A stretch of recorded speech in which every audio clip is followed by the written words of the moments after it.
Chers amis, je vous souhaite la bienvenue malgré ce temps pluvial à cette exposition d'icônes orthodoxes bulgares, icônes contemporaines, organisée par notre paroisse, la paroisse orthodoxe Saint-Patriarche de Terneuveau à Paris.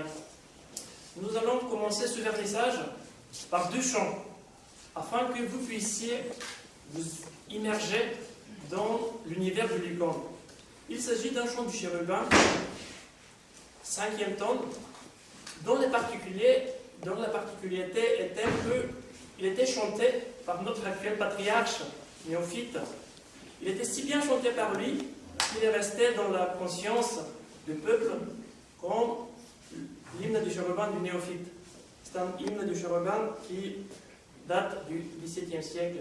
Ensuite, nous allons vous présenter un chant qui va nous introduire dans le grand carême. Ouvre-moi les portes du repentir.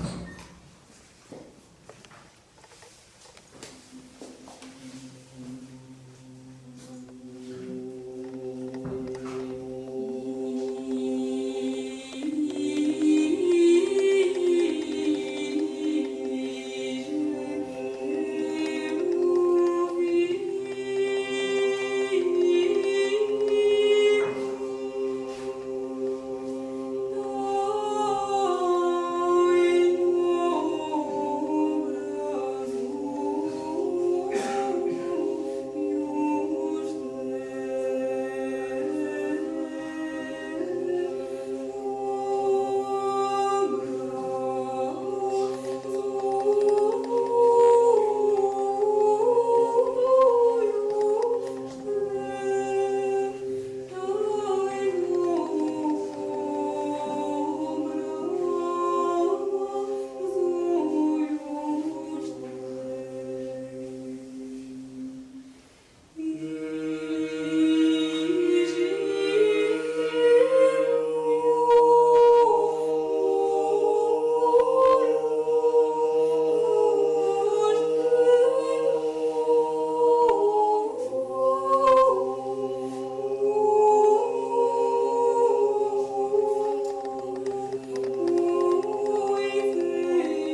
Bonsoir mesdames, bonsoir mesdemoiselles, bonsoir messieurs.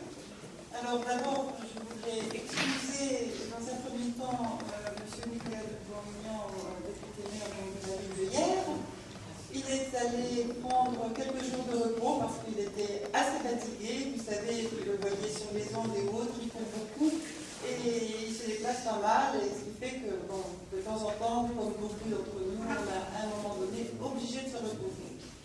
Alors, je sais que nous devions avoir l'ambassadeur de Bulgarie et c'est un tout petit peu décommandé parce que, bon, vous voyez, le monde politique en ce moment, c'est quand même pas très très brillant, mais nous, on va en profiter pleinement quand même.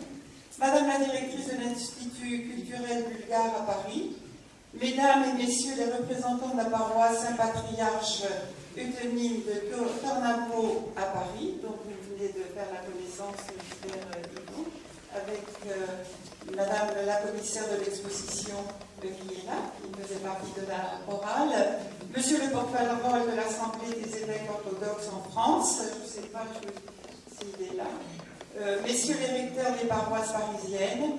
Alors là, je vais dire les prénoms des artistes, parce qu'ils ont des prénoms qui, j'aurais peut-être eu du mal à les lire. Alors, messieurs et mesdames les artistes, Angèle, Nicolaï, Jordan, Laura, Elena, Zornitsa, Maria, Bladanka, Radostina, qui m'excuseront de les appeler par leur prénom, et que je remercie infiniment pour la présentation de leurs œuvres aujourd'hui, que j'ai déjà pu contempler, je pense que certains d'entre vous l'ont déjà fait. Mais aussi la chorale paroissiale et l'ensemble Hyperpli, qui viendront compléter artistiquement cette soirée et remercier le public, mes collègues et tous ceux qui sont ici ce soir. Je termine par Michel Mella et son équipe, sans qui les concours de poésie n'existeraient pas sur hier. Son engagement et ses qualités nous valent à chaque édition de nouvelles découvertes sensibles. Rassurez-vous, je ne serai pas aussi longue que bon, je ne veux pas vous rappeler. L'exposition inaugurée ce soir est un merveilleux exemple de la flamboyance des réalisations poétiques et de la spécificité de l'icône bulgare. Cette tradition, l'icône est une image représentative du monde sacré, recouvre une réalité beaucoup plus profonde dans la tradition bulgare. Dans ce cas, l'icône n'est ni une image, ni une idole, mais la représentation d'un dialogue mystérieux et réel entre l'homme et son créateur, un discours poétique propre à chaque artiste. En Bulgarie réside une tradition exceptionnelle d'écoles iconographiques ouvertes sur le monde d'aujourd'hui. Cette tradition permet l'éclosion de talents jeunes et confirmés, porteurs chacun d'une poésie propre et néanmoins collective. C'est une aventure artistique à laquelle nous sommes conviés aujourd'hui et je suis fière et heureuse que la ville de hier ait été choisie pour cela. Merci à tous et vive la franco-poésie et la Bulgarie. Et juste une petite parenthèse, je voulais vous dire que pour nous, hier, on est c'est une première, parce que ces icônes vont se déplacer et iront au château de Vincennes. C'est bien ça, Périllon? Non, dans l'Institut culturel bulgare. Dans la Société culturelle bulgare à Paris. Donc vous pourrez revoir, il y en a peut-être plus, non, Périllon, non? Nous allons garder cette édition, puisque elle est déjà bien remplie. Bien, je vous remercie de m'avoir écouté et puis je vous souhaite une bonne soirée en présence donc de nos amis bulgares. Merci à tous.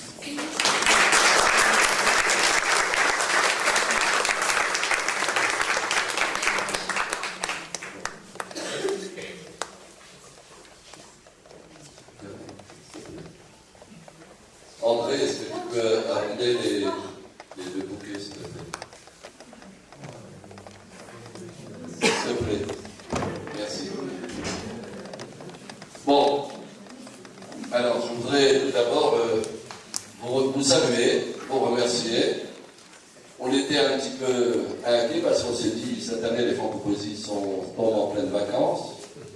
Alors, est-ce que la poésie le microbe de la poésie va-t-il atteindre ben oui, à moins que ce soit la grippe qui vous a cloué et vous empêche de partir en vacances, donc vous venir chose. Mais bon, je suis très heureux de vous accueillir si nombreux. car on peut dire que pour un vernissage, eh bien, c'est super, puisque aujourd'hui, on célèbre la 12e édition des Francs de Poésie. Je voudrais avant tout remercier quelques personnes. D'abord, le père Yvan.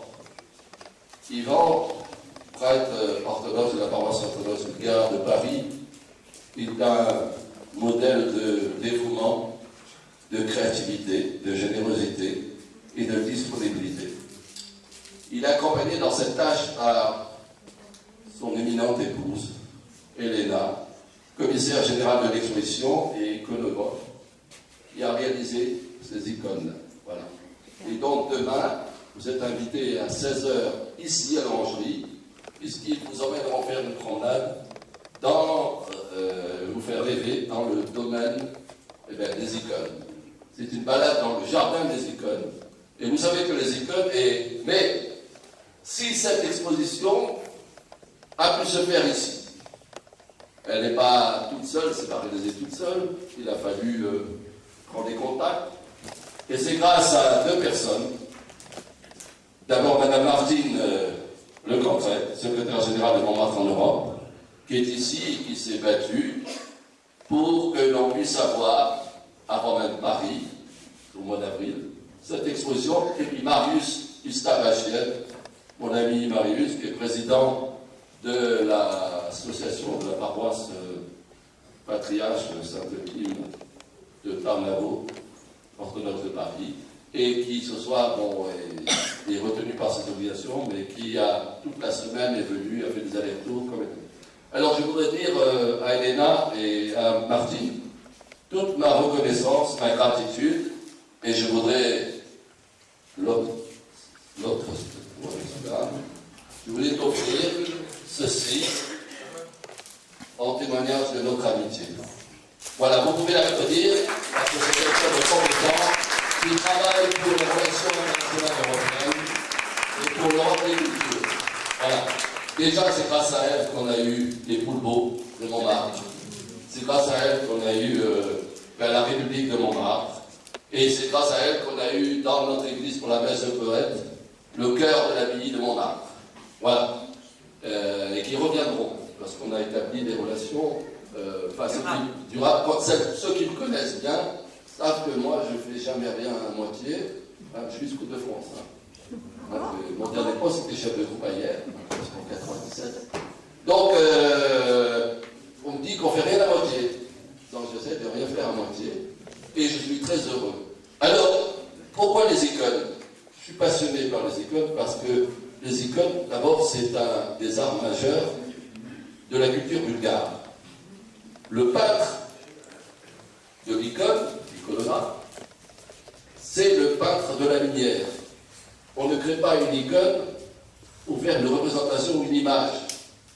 On réalise cette icône pour que justement faire passer cette lumière du message, c'est-à-dire que le regard du personnage scrute l'intérieur de ceux qui le regardent et lève le rideau de celui qui le regarde entre le terrestre et le céleste. C'est le poète de la lumière. Et vous savez que, comme le peintre, c'est le poète des couleurs. Et quoi de mieux, en ouvrant ces franco-poésies pour la 12e fois, eh bien, j'ai voulu mettre ce grand pays, ce beau pays, à l'honneur. Et je remercie Elena de nous avoir fait. Et d'ailleurs, pour témoigner notre amitié et notre reconnaissance, ma chère Elena, voici une fleur pour une autre fleur.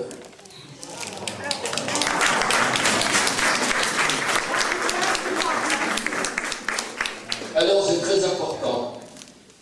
Nous allons ouvrir ce soir un cheminement de lumière.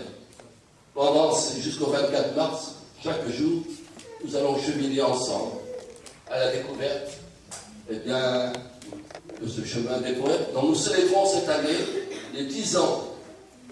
Je me souviens de l'interview faite par le Républicain en mai 2000, quand j'ai créé Parole Futurcité, dans le Cassin. Et il m'avait fait l'interview, on avait fait au mois de mai une exposition sur la philosophie des Gustela. Et le jour, quand j'ai annoncé que je rêvais de créer un festival de poésie francophone, d'ailleurs, certains m'ont dit, je ne parle pas des républicains, mais je parle beaucoup, on dit, pourquoi Franco-Poésie? Certains ont même cru que c'était un hommage à Franco. Je pense que si je voulais rendre hommage à un homme d'État, j'aurais choisi quelqu'un d'autre. Mais bon. Donc, j'ai francophone parce que quand je vois les Bulgares, moi je voudrais évoquer mon voyage dans les années 70 à Sofia. Et j'étais jeune président des clubs UNESCO de Vincennes. Et j'ai voulu aller, parce que j'avais entendu parler de ce haut lieu de la spiritualité bulgare, qui est le monastère de Rila. Et j'ai voulu y aller. Et à l'époque, c'était avant le mur de Berlin. Il a fallu se battre. Mais j'ai tenu en disant, si je ne peux pas y aller, eh bien, je quitte la Bulgarie, je rentre à Paris avec la délégation des clubs UNESCO. Et finalement, j'ai pu y aller.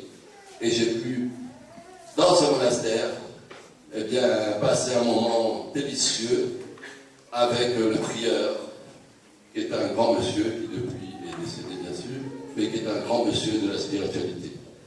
Alors je voudrais simplement vous dire que le poète se retrouve dans les icônes, parce que derrière les mots, il y a la souffrance, les aspirations, les besoins, les espoirs, les échecs, les réussites. Il y a la tentation, il y a le doute, et puis c'est pour ça que c'est une cachette, et on se cache derrière les mots. Et parce que, et c'est aussi un haut-parleur, parce que on essaye de faire passer des messages à nos contemporains, et parfois à nos proches, pour qu'ils entendent.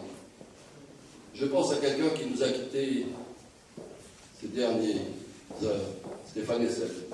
Il racontait que quand il était au camp de concentration, pour tenir le coup, il récitait des poèmes, à haute voix.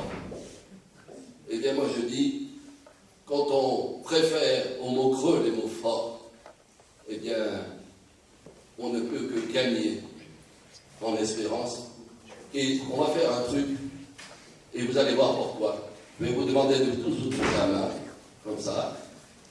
Tous la main, là, comme ça, la main droite et la main gauche, de chaque côté. Nous formons tous une courroie de transmission, un transformateur. Eh bien, laissons passer nos mains, relient nos esprits, nos cœurs. Laissons passer le courant de la poésie. Et nous verrons que ces mots de chaque jour, ben, ce sont des mots d'amour qui, au soir descendant, sur notre peau valdière, se transforme en verre luisant et nous en allumeur de réverbère.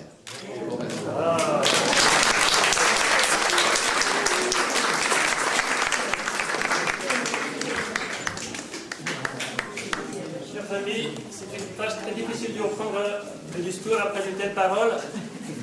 Simplement, permettez-moi de vous saluer de nouveau au nom de notre paroisse pour le fait que vous êtes ici, puisque c'est une joie pour nous de pouvoir réunir une telle belle exposition qui comprend 45 œuvres artistiques de 9 peintres bulgares, 41 icônes et 4 mosaïques. Une icône qui sans aucun doute n'aurait pas pu prendre à chair sans l'amitié de M. Michel Mella et de Mme Martine Le Cafec, ainsi que son accueil de la Méridière, qui nous a fait l'honneur de nous offrir cette belle salle d'orangerie de la propriété Caillebotte. Nous sommes honorés d'être ici. C'est une joie pour nous d'être ici. C'est une joie pour nos iconographes, à qui je salue profondément, puisque c'est une œuvre de longue haleine. C'est une œuvre qui est liée avec la méditation, avec la douleur, mais avec la joie aussi. Et cette joie, vous la voyez dans la lumière, non seulement dans la dorure, mais aussi dans les visages, dans les yeux. C'est de cette joie que nous allons essayer de parler demain, lors de notre conférence à 16h. Maintenant, permettez-moi de passer la parole à Mme Elena Kara-Georgieva, qui est la seule iconographe présente ici parmi les 9 et qui est la commissaire de présente exposition.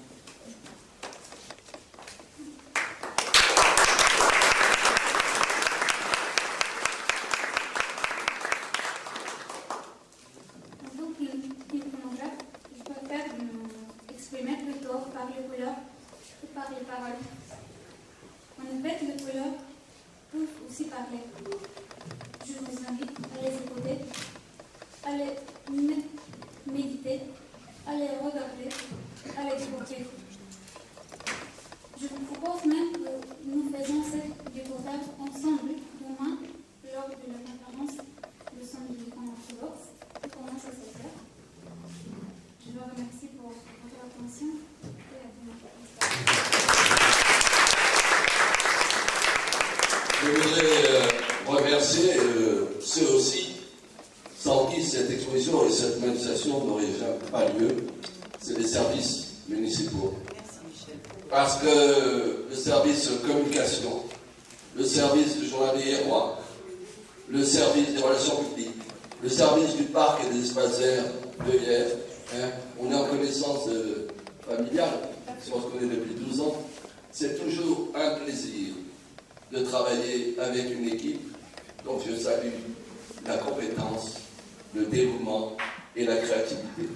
Et je demande à Paul de demander à monsieur le député maire de leur adresser en notre nom et officiellement nos très chaleureuses félicitations parce que tout ce personnel, et je salue ici notamment l'équipe sous la conduite de Patrick Rousseau et sa charmante épouse Joël qui anime la maison d'amitié, qui est toujours dévouée et qui même a dépassé largement ses horaires avec nous. Eh bien, je tiens à leur dire, comme disait Barbara, chapeau bas. Merci, je voudrais qu'on les applaudisse. Et puis, je voudrais aussi saluer notre député maire et son conseil municipal. Parce que même dans les moments les plus chargés de son agenda, il trouve toujours un moment dans le festival pour venir passer avec nous. Et il a toujours été présent avant d'être d'abord maire. Et après, il a continué.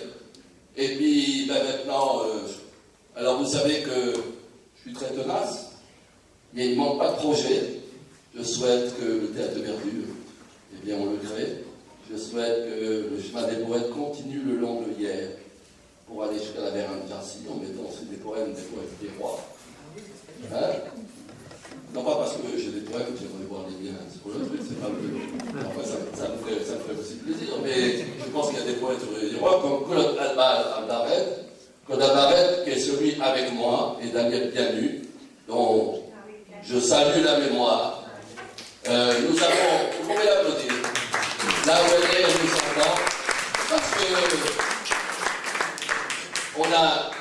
on a parfois difficilement, mais parce que bon quand il y a deux fortes personnalités, ça fait des tasades, mais c'était pour faire un merveilleux feu d'artifice. Et la preuve, c'est que nous étions les trois à défendre cette idée de chemin des poètes, dont nous célébrons cette année le 10e anniversaire. Voyez-vous, c'est une belle réalisation. On est la seule ville en France à posséder ce chemin des poètes. Et bien, je souhaite que vous puissiez, vous les Hyérois et les gens de notre Hyères, être fiers de ce qu'on a réalisé. Et puis on a donné nos noms, Saint-Exupéry, Victor Hugo, Senghor, Barbara. On a donné tous ces noms. Grâce à nous, on a créé tous ces panneaux. Eh bien, moi je suis fier de cette ville et je tiens à saluer tous mes compatriotes et leur dire merci pour chaque année nous apporter le témoignage de leur amitié et de leur soutien. Merci.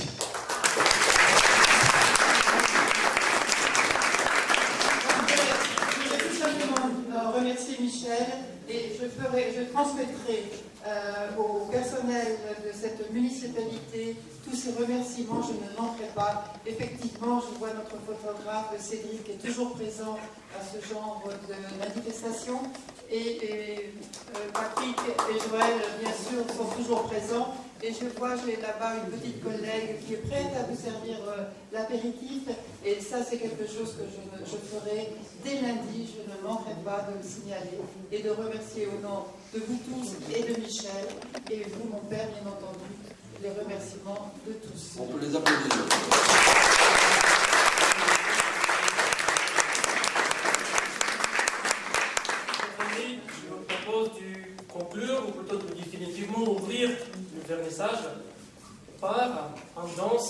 traditionnelle bulgare qui sera interprétée par l'ensemble Piperki, une danse qui vient de Thrace. C'est une région en Bulgarie très importante. D'ailleurs, l'une des iconographes, Maria Mineva, vient de cette région, elle vient du Plovdiv. Donc, nous allons définitivement inaugurer cette exposition par en danse, par cet esprit, par ce même esprit bulgare qui est véhiculé par la danse, par les chants, qui a traversé les siècles et qui est sorti en développement de plus en plus. Voilà l'ensemble du texte.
festivité. Et dans cet esprit de festivité, je voudrais que vous tous puissiez découvrir la présente exposition, parce que les icônes sont des porteurs du joie, car ce sont des fenêtres vers le royaume de Dieu. Voici pourquoi, dans cette joie qui est introduite par l'ensemble, dans cette joie de l'esprit, je vous invite, chers madame, chers messieurs, que vous découvriez cette exposition et que ce vernissage soit définitivement ouvert. Je suppose qu'il y a ensuite il y a un pôle d'amitié qui est préparé par la service de la mairie qui Oui. vous seront offertes. On dit qu'il n'y a plus de poésie dans ce monde. Depuis que les vers ont des pieds, il faut courir après. Mais ce soir, vous n'aurez pas besoin de courir. Il suffit de vous approcher. Et préparé par une charmante et dévouée hôtesse, vous pourrez lever le verre de l'amitié. Vous savez, c'est aussi qui se transformera entre nous en verre de contact. Ouvrir la porte de la communication entre nous tous. Merci à vous.